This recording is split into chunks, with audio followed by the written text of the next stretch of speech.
Hi, quick intro, quick caveat to this video.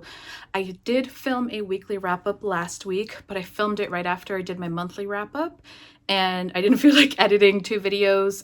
I was a little late with my monthly, so the timing was awkward. I just didn't feel like doing the weekly. So what you're going to see first after this intro is my weekly wrap-up for last week, and then I will come in with my weekly wrap up for this week. Today is July 13th. So last week I planned to put it up on the 7th, and that didn't happen. So 2 weeks of books and book hauls and all kinds of stuff. Thanks for being here. Let's get to it. Welcome to another weekly wrap up. Time is flying by. I am in the middle of a 4-day weekend.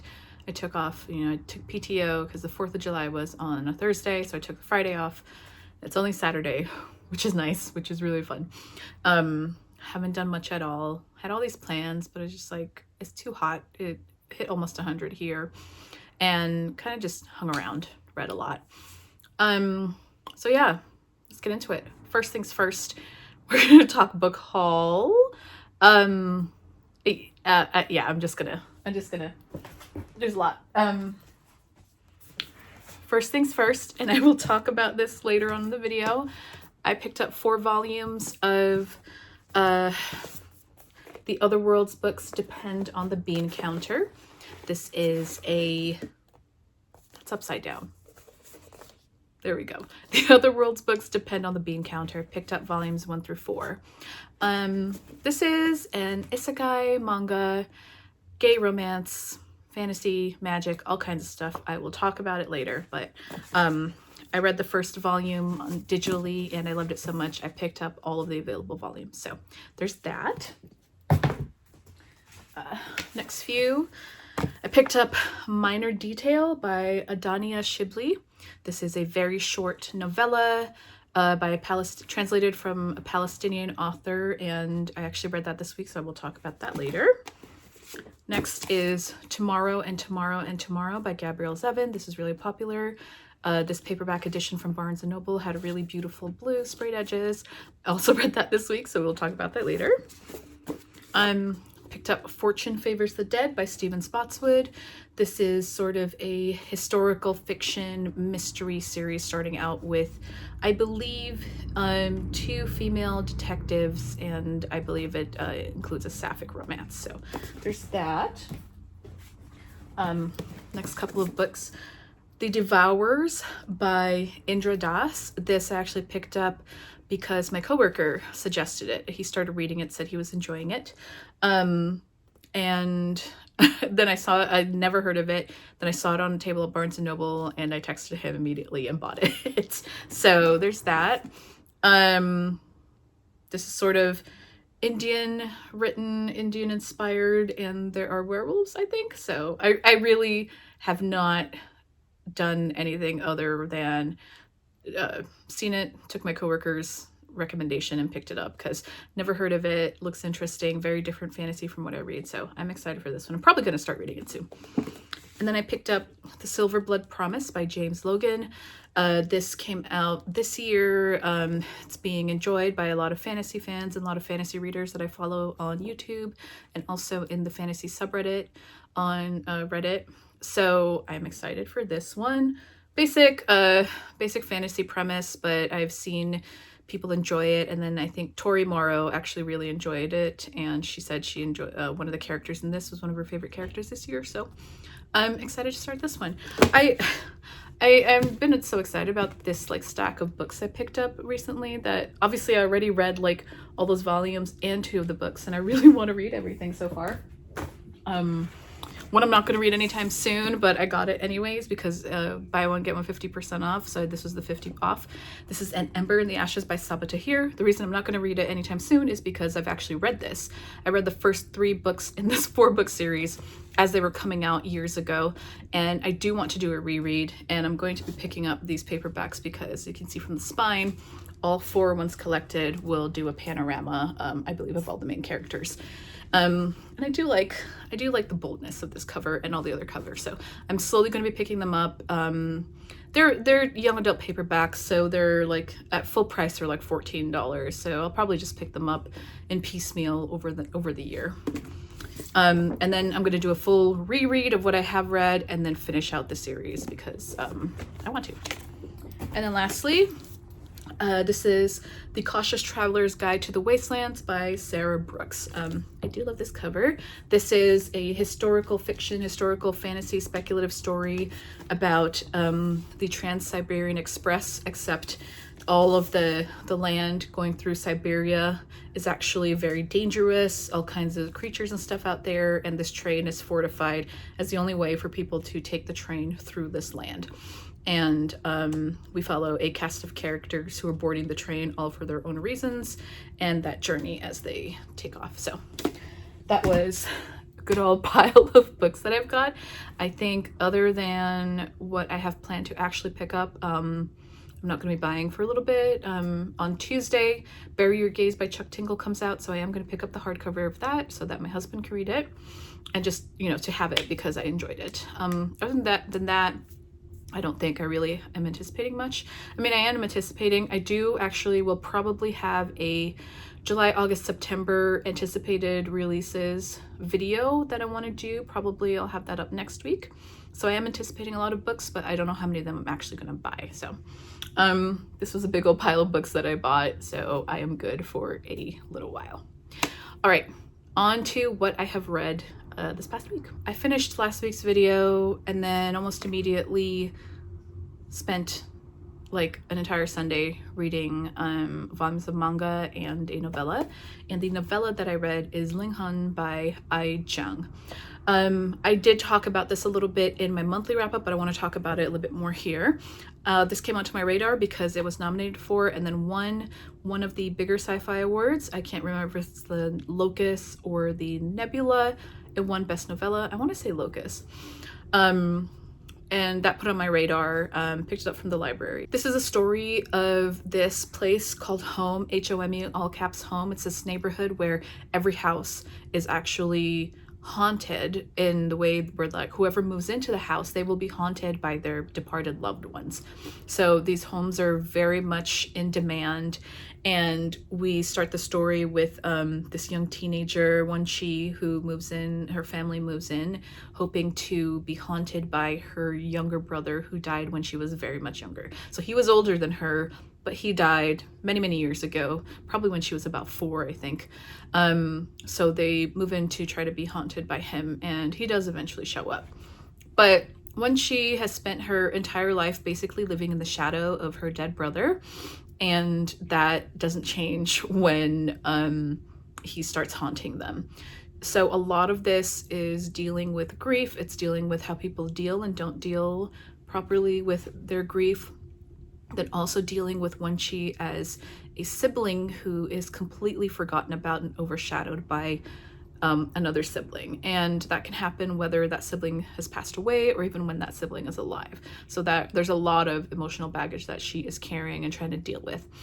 And then another part of it is a little bit about the other neighbors in the area who are being, you know, living in their own homes or being haunted. And then one aspect of it is that people are so desperate to move into these homes that there are these people called lingerers, and literally they live homeless. They just live on the yards of the homes of the people who moved in. So when she moves in, and then literally there are people who just sleep on the yard, sometimes for years. And there is a high school that all of the children in the neighborhood and the lingerer children all go to. So the novel essentially deals with Wenqi trying to figure out how she feels and how to deal with both grief for a sibling she doesn't really remember, grief for the family that she doesn't really have, and grief for herself as a person. She doesn't really have a good concept of herself because her parents never really did anything for her. So she's trying to fumble her way through the dark as a young teenager, trying to deal with all of this that's thrust upon her. Now I'm going to leave it at that. There's a lot more to unpack in this. There's some really interesting, detailed, dramatic stuff, tiny bit of gore. This is kind of mentioned as horror, but I honestly wouldn't put it in horror. There are some really dark themes. There are some dark moments, but nothing that is actually horrifying. Nothing that is put in there specifically to horrify you the way that horror books do on purpose. I would call this a dark speculative drama. It's very good. The ending didn't quite land for me, and I can't tell you why because that would be completely spoiling it, but I think the ending, just the way it was played out and the way things, it just, I don't know. I don't know that it landed for me. I don't know that I understood the ending or why the ending happened the way it did. So I think I gave this a 3.5, mostly because I liked it.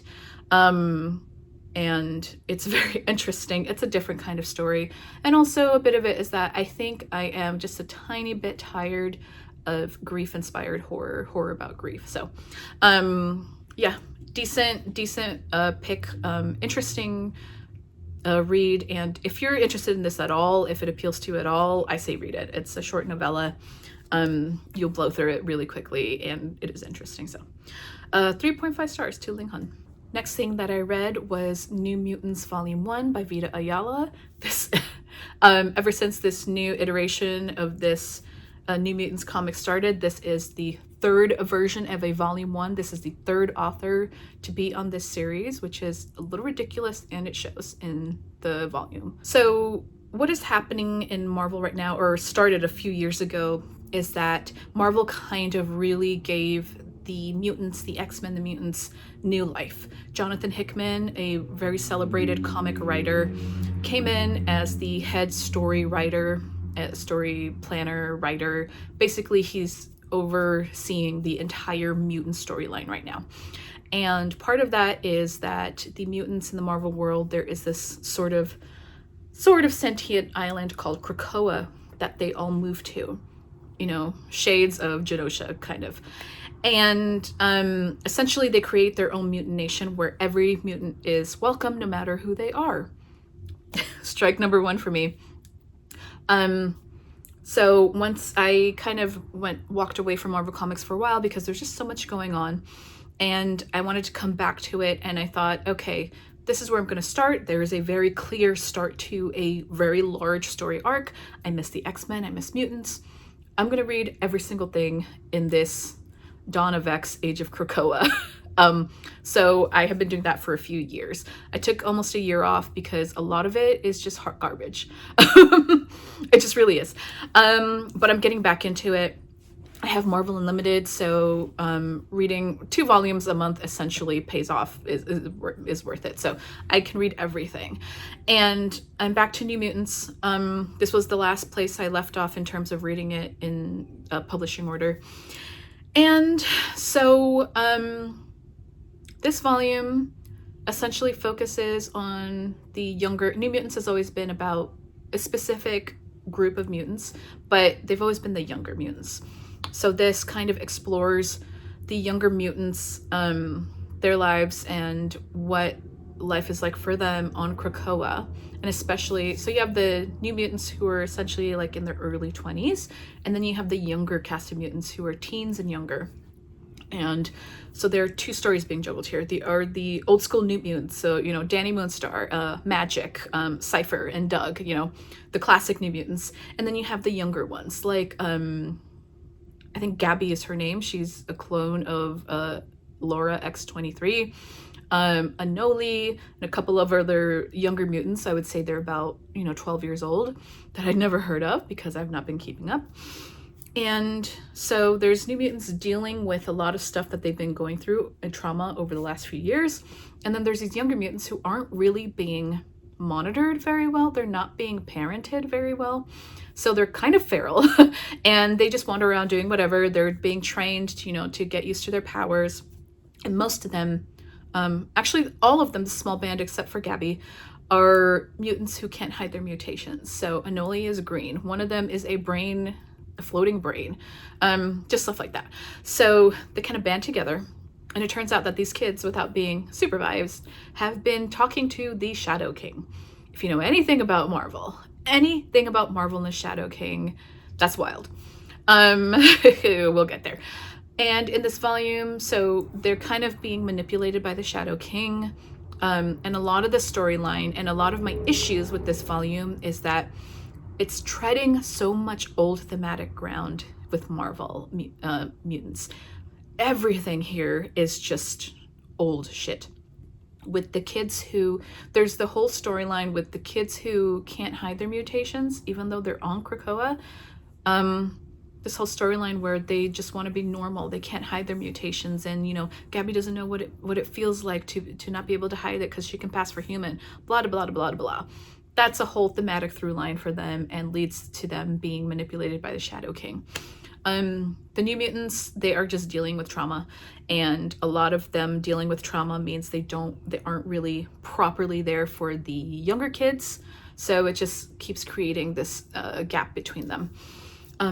Part of the trauma for Rain, Wolfsbane, is that she lost her child in some way. I vaguely remember what happened there, and part of Krakoa is that the mutants can be resurrected, which is also a main issue I've had with this era, where like death doesn't matter. You can't have like sad deaths, which other storylines have tried to do in other comics. You can't make me sad for Kitty Pryde dying when in the next issue she's fucking resurrected like it was no big deal. You can't do a sad funeral and then just resurrect her the next issue. And so for Rain, they won't, and I'm getting here. I promise I'm getting here. There's a reason why I'm going through in all this detail. Rain keeps going to the council that decides who gets to be resurrected, and they just won't resurrect her son for whatever reason. Way more detail than you need there. So she is devastated, and she tries to talk to Moonstar about it, who is kind of like everybody's friendly therapist, but Moonstar and another New Mutant go off to the Other World, which is another world through a portal, and it's basically a King Arthur world.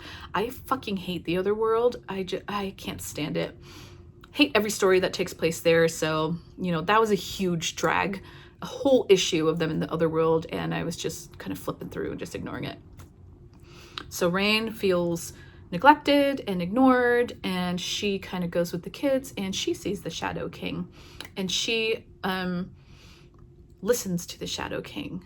And I'm just like, Rain was around for Muir Island. Rain was around for the original huge Shadow King story arc.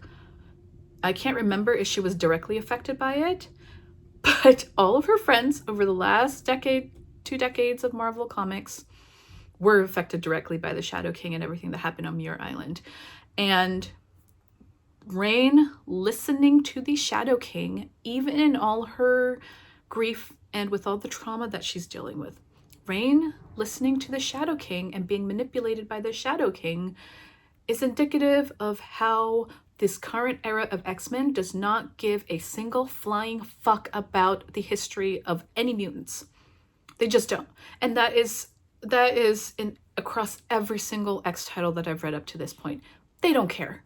And that is so frustrating as someone who I grew up watching the 97, the X-Men 90s series. Haven't yet watched X-Men 97. I'm still doing my rewatch of the OG series. That is frustrating as someone who was reading everything Marvel Comics and everything mutants for 15 years. I was reading constantly. I was directly reading, involved with everything for a straight block of like 15 years before I needed a break. And it's frustrating. It's sad, but I'm still going because I want to know what's going on. I love the mutants. I love mutants. I have my favorites. Yeah, it's frustrating that they just want to make stories that seem like good stories and they don't care about character work. And it is hard comics are hard in terms of keeping up with decades and decades of character backstory, world backstory, while also trying to bring something fresh and new to it. But yeah, almost all these characters are not characters I recognize anymore, so disappointing. That was a long ramble, but it's just kind of like, I had to go into that to explain exactly why this was such a disappointing volume and why so much of Marvel has been disappointing to me recently. So, yeah. Okay, let's move on. The next book I read was Tomorrow and Tomorrow and Tomorrow by Gabrielle Zevin. Once again, let me just do that blue. It looks nice when it's spread out, like the pale blue looks nice when you're reading. But yeah, that's a very intense, very wonderful blue, and it really works with the cover. Where do I start with this? So I picked it up because I was interested. So many people I know on Goodreads, on Discord, really enjoyed this. I have also seen people who just didn't enjoy it. I didn't really know what the story was about other than two friends who make video games together go through ups and downs. Sam and Sadie, they grew up together. They were friends as children, and then they kind of they grow apart for reasons. Then they reconnect in college and they start making video games together. And I want to say that this was in the Goodreads Choice Awards under sci-fi, and there's no sci-fi in here. This is not a sci-fi. This is a literary novel that is focused on video games. If I'm wrong and it wasn't in the sci-fi category, then, ignore that. But yeah, this is not sci-fi whatsoever. So Sadie and Sam they make a video game together, and it becomes popular. And them, along with Sam's college roommate Mark's, create a video game company. And also Sadie's shitty ass boyfriend, who also is a game developer, and her professor. They create a video game company, and they make video games, and the story follows them as they grow up and grow together, grow apart, and all the trials and tribulations they go through as they just go through life over the next 10, 15 years. Now, there's a reason I don't read a lot of literary fiction, because a lot of the time it is character studies like this, character and relationship studies, where I'm kind of just like, what's the point? I think as a reader, I need a plot. And the plot is that they go through life and what happens to them as life moves forward for them. I know character studies like this, the main point is the thematic things that the author is putting in there. So there are themes of friendship and abusive relationships and identity. Sam is half Korean, half Jewish. Mark's is half Korean, half Japanese, I believe. Sadie is Jewish, white passing Jewish. And sure, yeah, that was interesting in terms of them growing up in the video game world. And there were a lot of really good themes there thematically. But I got to the end of this book and I was like, okay. There was some devastating stuff. Didn't make me cry as much as I thought it would. Sadie and Sam were idiots, but I enjoyed how fraught their relationship was, but also how close they were regardless. So yeah, I don't really have a lot to say about this because I didn't feel a lot about this. The title comes from Macbeth's soliloquy. And as a side note, in my junior year of high school, my English teacher gave extra credit for anybody who would stand up in class and recite that soliloquy, and I did.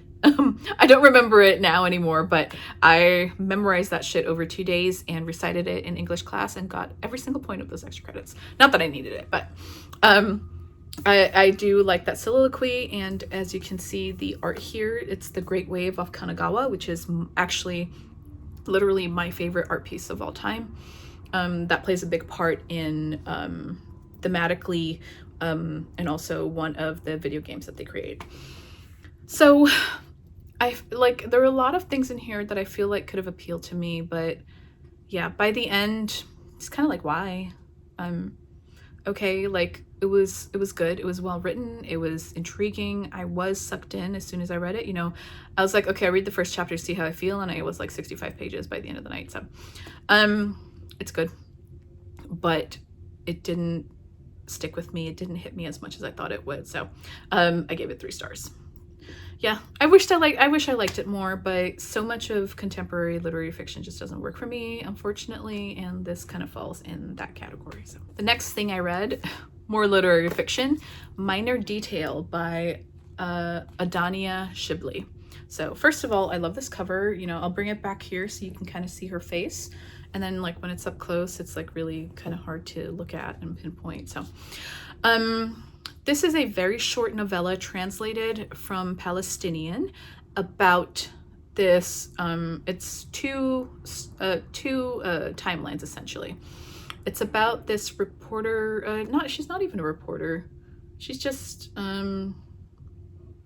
she's just a woman who sees a declassified story about a event that happened in 1949, a year after the Nakba, which is the Israel-Palestinian war, where Palestine lost many villages and land and started to be essentially colonized by Israel, and a whole lot of that's basically where everything started and why we are here today with the current massive conflict in Palestine. So in this event that happened,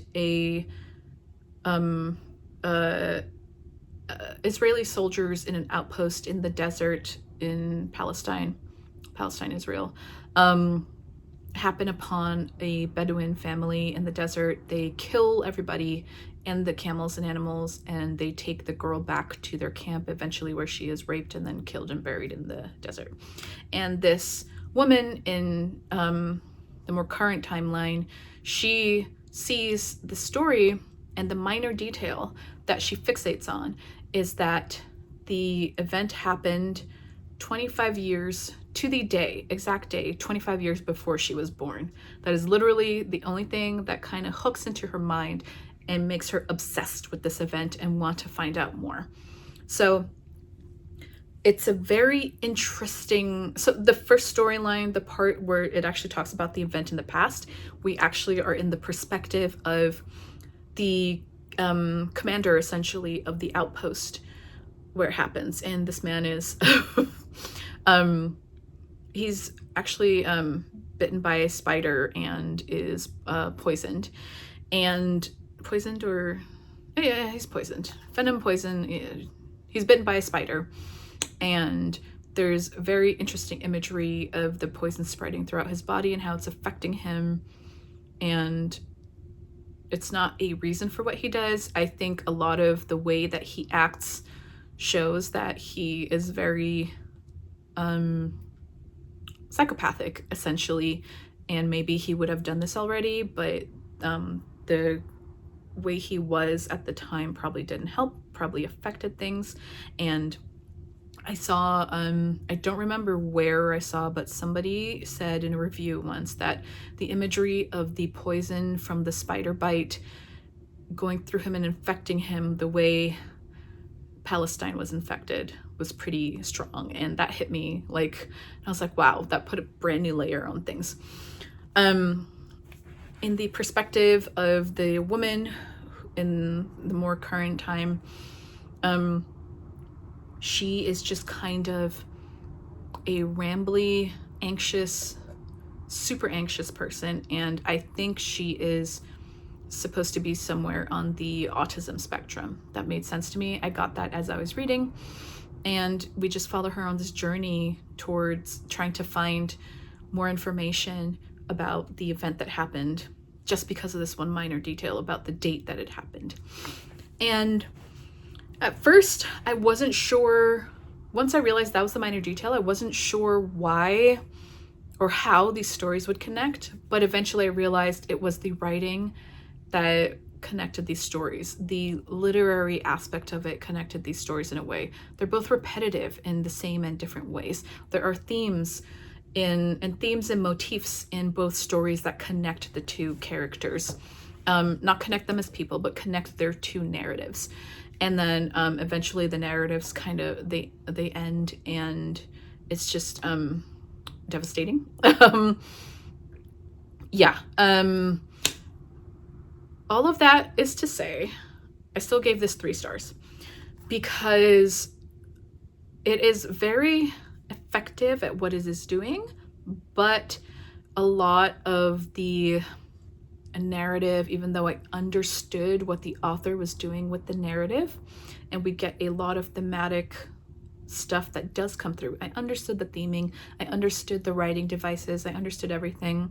It just wasn't strong enough for me to really feel much, and which is horrible to say because we do get the rape of the young woman, she's a girl, she's like 13.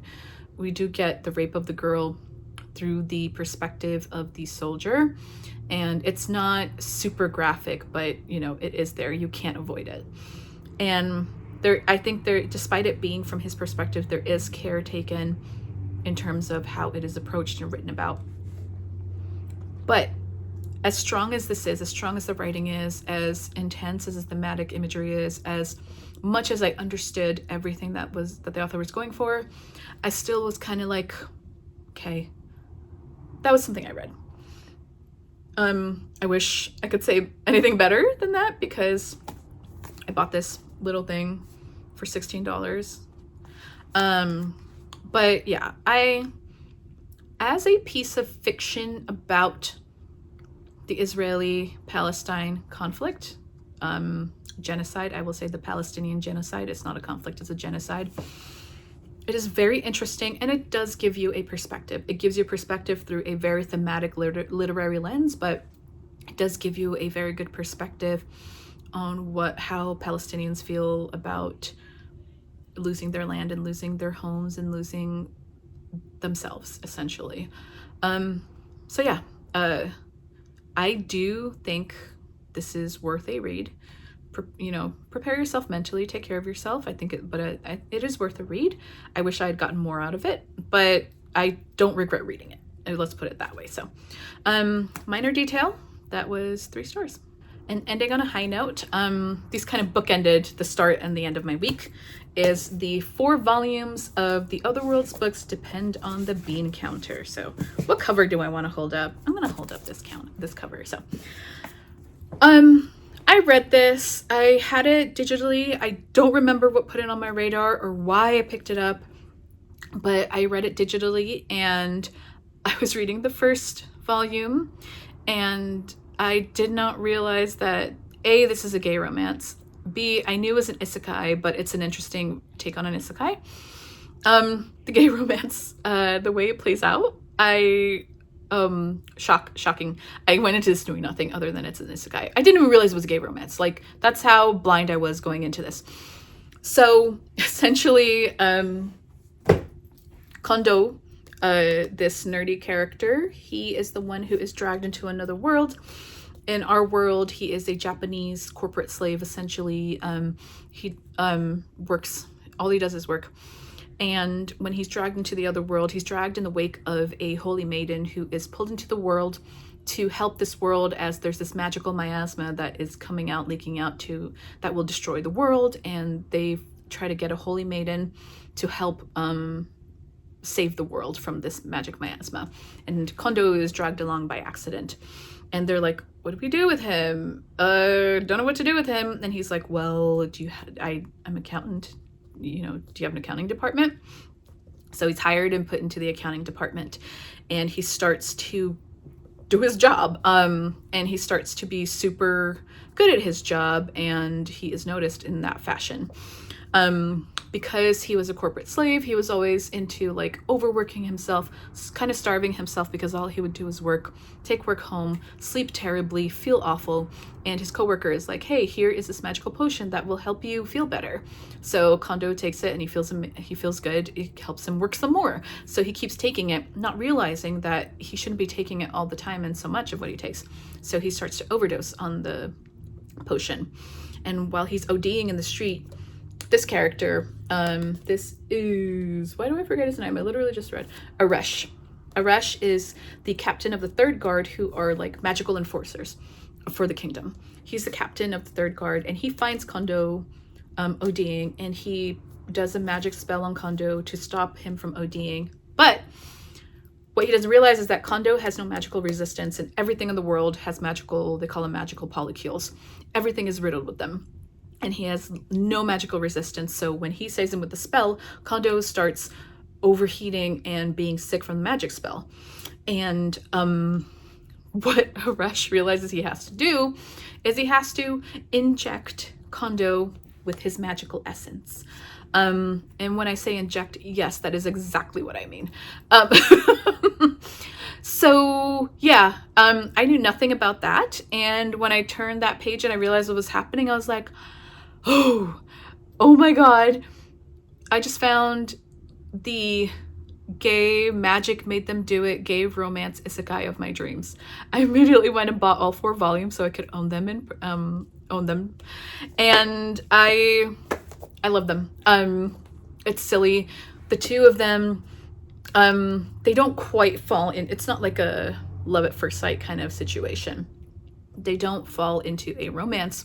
They fall into a kind of relationship where Haresh is very, very, very protective of Kondo because of the fact that he has to constantly help him, keep him alive so that he won't die because of his magic resistance. He's very frail and flimsy in this world.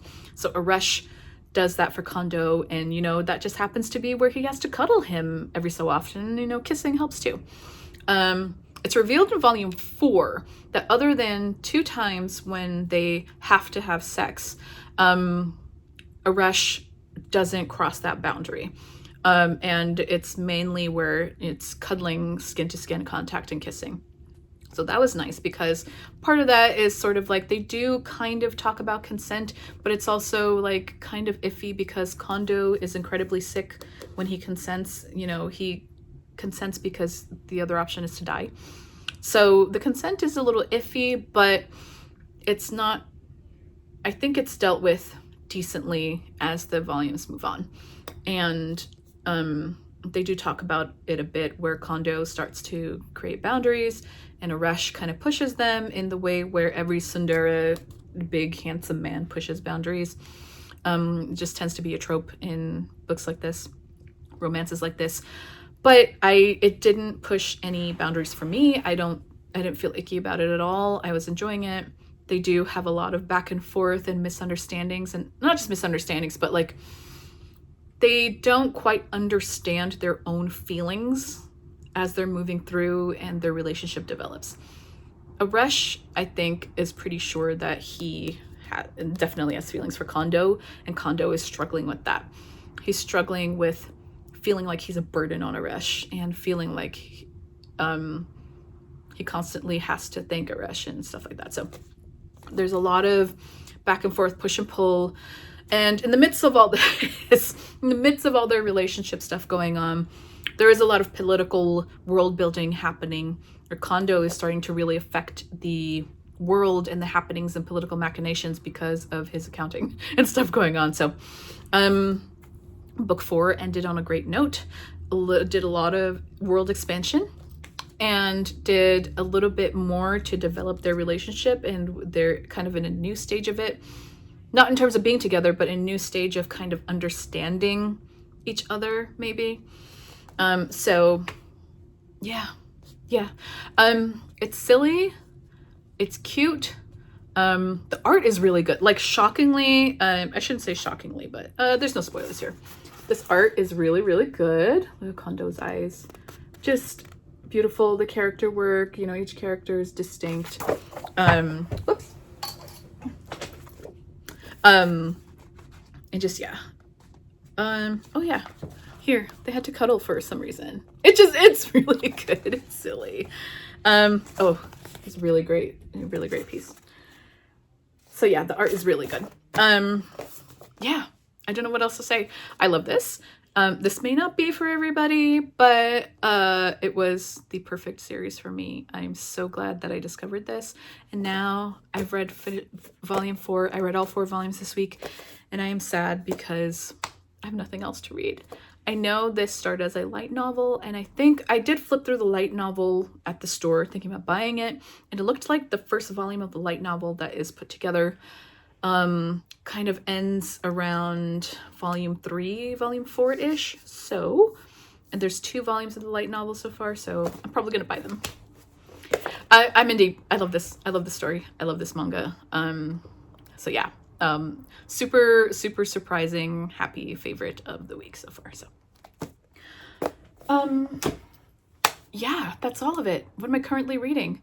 Not much. Still have technically currently reading Words of Radiance. I am in a low with it right now. As I said, I go through highs and lows. I'm in a low with it, and I kind of put it aside because I didn't want to deal with it anymore. I did kind of start Clean Sweep by Ilona Andrews.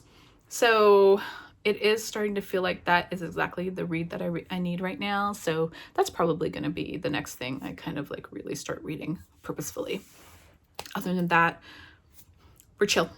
Oh, new thing I want to do. I love K-pop, and I just kind of want to share maybe every week a K-pop song of the week that I'm really enjoying. So this week, this song is called Sticky by Kiss of Life. It is a very chill summer bop. I love these girls. They're pretty new. I think they've only been around for a year. But they're coming out with really fun stuff. So Sticky is a very addicting bop. I've had it on loop for a little while all week. So link for that is down below in the description. Okay, weekly wrap up. You just saw last week's that I put together last week's footage, and we're doing this next week. So hope this video isn't too long. I'm gonna find out when I edit it tonight. If I look a little flushed, it's because it's very hot here in Southern California and I'm kind of fighting the sunset. I was running around trying to get everything set up, grab all my books and everything. We're here. We're going to talk about it. I have my notes here.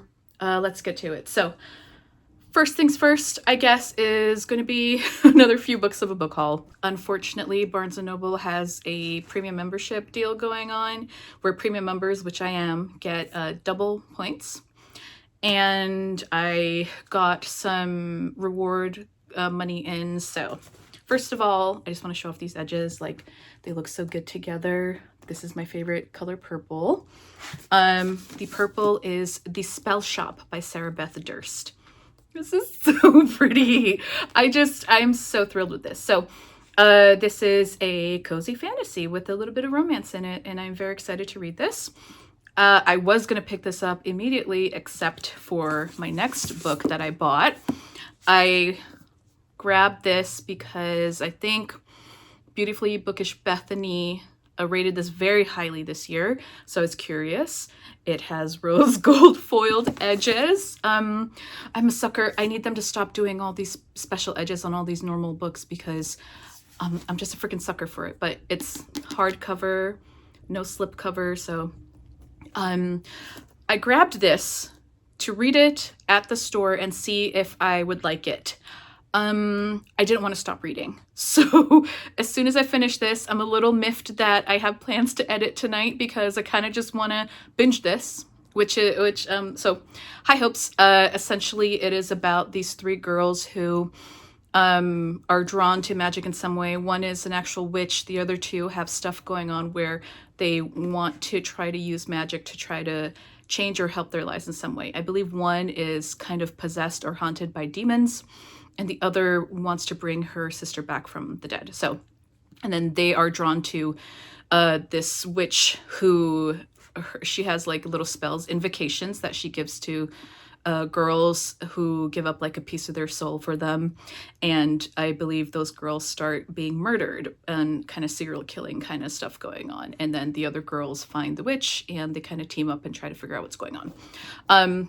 I was very intrigued. I read 3 chapters. Each chapter was an intro to each girl.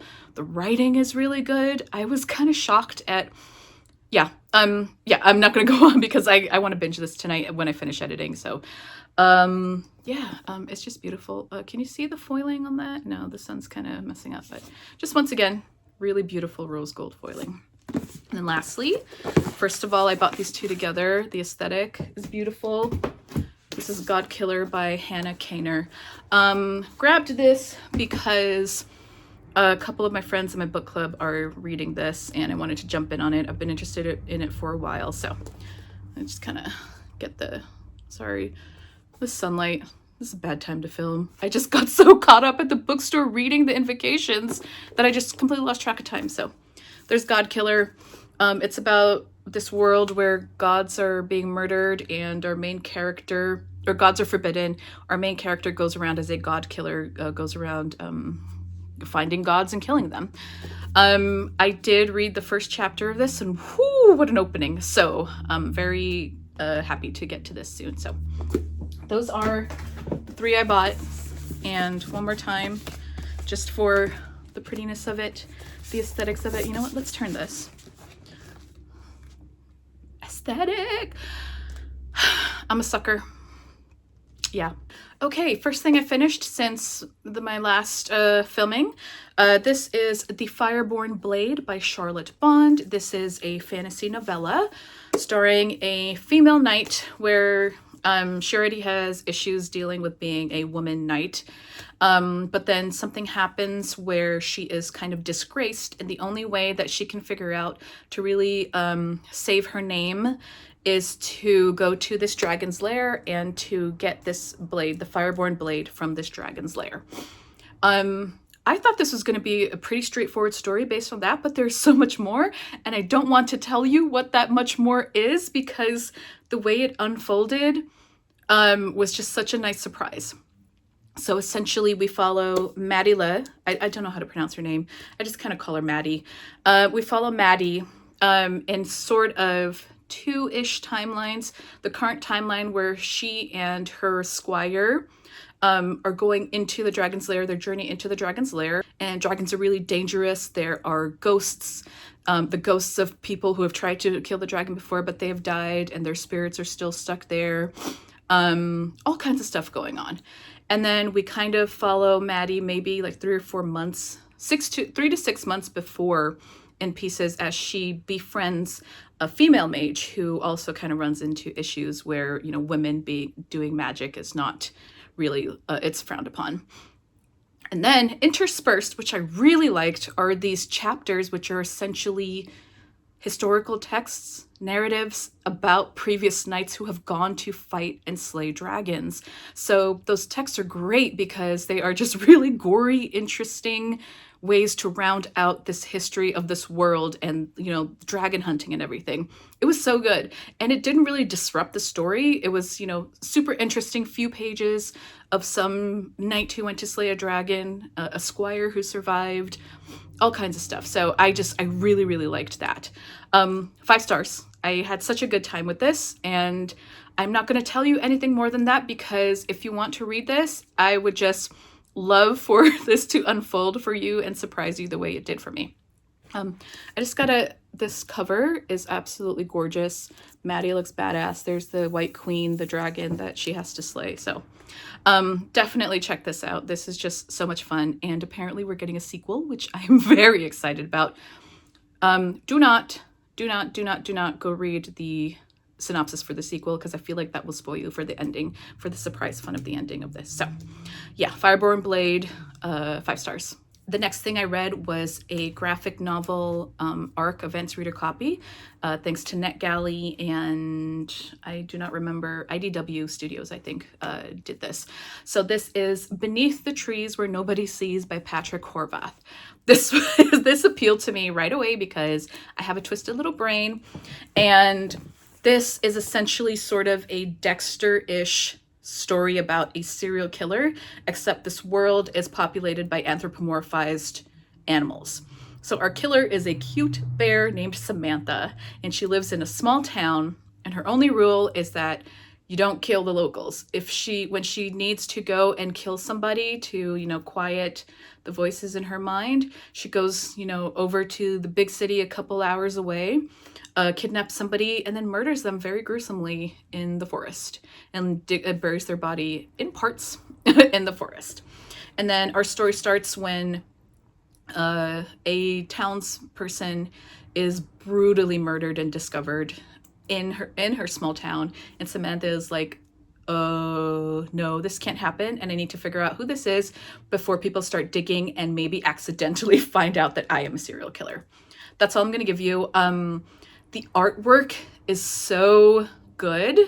Typically I don't go for this artwork, but it is really good as juxtaposition to the story that is being told.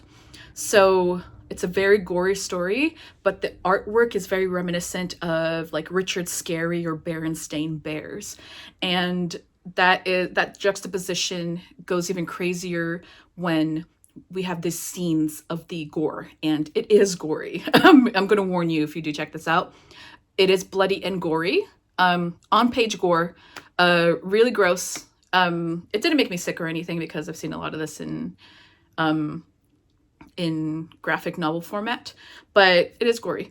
I will say that the gore did not feel like it was there just to be gratuitous or shocking. I mean, yeah, it's meant to be shocking, but it didn't feel gratuitous. It wasn't all over the place, and it seemed to have a purpose. So I really enjoyed this. I gave it 5 stars. Definitely give it a read. It does skew a little bit like on the Dexter end, but not quite as much, not quite as insufferable. I loved Dexter when it was coming out, but looking back, it was a little insufferable. So 5 stars. I really enjoyed it. Oh my god, I'm so sweaty. What did I read next? I read Clean Sweep by Ilona Andrews. Now, I love Ilona Andrews. They have become sort of a comfort author team for me. I loved the Kate Daniels series last year. I read the Hidden Legacy series end of December and January this year.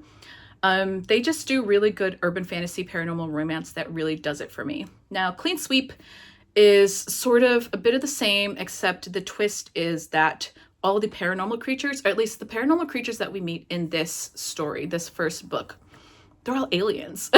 The werewolves originally are from a different planet. Vampires are from a different planet. There's other alien species that, are the antagonists that create the problem. And our main character, Dina, is actually kind of a witch. She's called an innkeeper. And innkeepers are essentially, they own an inn, a B&B.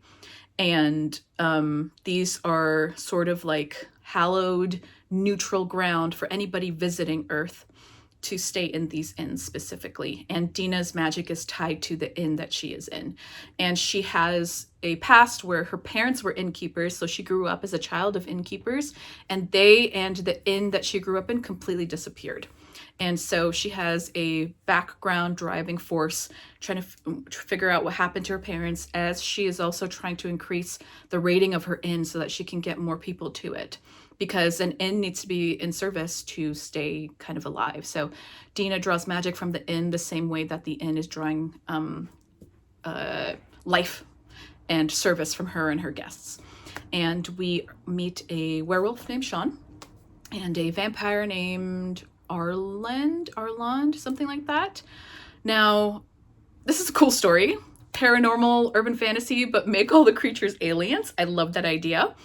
The character work, it was not it for me. So this was kind of really a step down from Kate Daniels and The Hidden Legacy. Dina was just kind of there, I think. I didn't really get a lot from her. Sean and the vampire, they both were just kind of the worst of urban fantasy paranormal romance alpha male traits. Like Sean is like a strain of werewolf that is the alpha of all alpha werewolves, and they both kind of push the line where they just kind of don't listen to Dina when she says no. Kind of that like, oh, I know what's good for you and I'm so hot and, I really like you and I'm going to make you mine, except I'm going to stand back because I don't want to force myself on you, but I'm still not going to listen to you and still flirt with you, blah, blah, blah, blah. So a bit of a seesaw. So I am going to continue on in this series. They're available through my library. So yeah, I need a fix. I'm hoping it picks up. I believe the first book was released online in like installments, kind of. So it's interesting. I learned that after I read the book, and it kind of showed. It was interesting. So I'm hoping the next few books pick up, and just fingers crossed that this is a new like comfort series for me. So Clean Sweep, 3 stars. Last book to talk about is one that I started yesterday and DNF today. So yeah, this is a DNF. Unfortunately, and that is The Terraformers by Annalee Newitz. I did get 140 pages in, which is essentially part 1 of 3 parts that this book takes place in. This is a story of this planet, Sask E, which is being terraformed, and in the process of terraforming, these life forms are created to be there, and it's terraformed over tens of thousands of years. I just didn't like it. Someone on Goodreads, I saw a review on Goodreads that described this as like listening to someone who is talking and you agree with the points that they're talking about, but you can't stand to listen to them anymore. That is just this in a nutshell for me. It's just, I just didn't like it. I didn't like the characters. The world building was okay. It felt like, I know that Newitz is trying to say something about identity and personhood. You know, there are animals, there are bots, you know, there's this whole ranking of like who, like intelligence association or something, where like a moose mount, who is the best friend of the main character in the first part, like the mount is not considered like human intelligent, but whatever. I don't care enough to keep explaining it. I'm sorry. It just felt like it was, I can see what the author was trying to do and the messages they were talking about: identity, politics, capitalism, what makes us human. It just felt so all over the place. I don't understand what the point of this was, or at least I don't understand what the point of writing it this way was. Felt like it was trying so hard to be something similar to Becky Chambers and her characters, but Becky Chambers' characters, like I actually like them and feel for them, and they create like this family bond. And I think the writing was kind of holding it back for me, especially because it just felt kind of childish. Like, it's really hard to read a book where one of the main characters is a moose mount, and like many of the like bot characters are just kind of quirky and zany, and everybody feels so, I'm sure that they're supposed to come off as sincere in this, but they just feel so kind of naive and just fucking stupid. I'm sorry. It just, the way, I don't know, maybe it's my sensibilities coming into this, like human real world sensibilities coming into this, where they think it's a utopia, but it's just, I don't know. I don't know. I'm disappointed. I thought I was really going to like this. I thought it was going to be, you know, fun, quirky, interesting sci-fi, and I just don't care. Like, part of the premise of this too is that the first part is that, and then the second part is like the same planet, but like 700 years later, and then the third part is even further into the future. So you see how the actions of the first part go down and build into history, and how that affects the future. And I just didn't care enough to go to part 2. I started skimming part 2 and I was like, holy shit, I don't care. So yeah, great way to round out this week. That was a DNF. If I'd continued reading it, I probably would have given it like a 2, maybe 1.5. So that's that. So yeah, interesting week, interesting last 2 weeks. I don't know what else to say. I'm gonna stop here because I want to finish editing this video and get it up, or I don't know if I'll get it up tonight, so you may be seeing this on Sunday. That's probably when I'll actually have it published. Yeah, I need to shut up because I want to finish editing this and crack open a bottle of wine, because there was some politics news today in the US that was kind of stunning and I haven't processed yet, but I'm gonna make bad decisions and crack open a bottle of wine and read the invocations tonight for as long as possible, because I really want to read that. Like, I'm shocked at how much I was really enjoying it, especially because it's a YA. So yeah, thanks for being here. Oh, K-pop song of the week. I think I left in one from my last week's video footage. So what should I give you? Something old this time?